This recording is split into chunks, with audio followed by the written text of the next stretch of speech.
Click করুন অ্যাপের bell আইকনে আর সাবস্ক্রাইব করুন এবিপি আনন্দ। সব সময় থাকুন খবরে।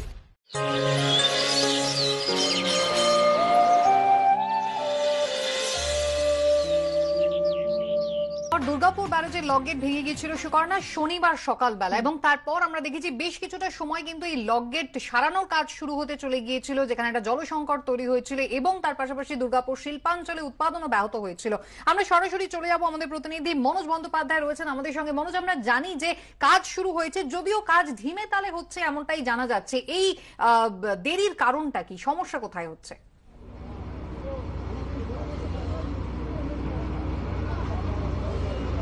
দেখো, তোমাকে দেখাবো সুকর্ণা যে এই যে লক গেট, আমরা দাঁড়িয়ে রয়েছি দুর্গাপুর ব্যারেজের একদম গ্রাউন্ড জিরোতে।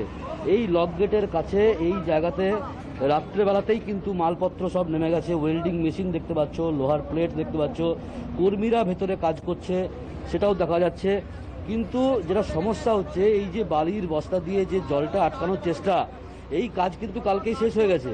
তারপরেও কোথাও দিয়ে চুই চুই করে জল ঢুকছে ভেতরে এবং এই লক গেটের কাছে জল চলে আসছে, যার ফলে কিন্তু কাজ ব্যাহত হচ্ছে।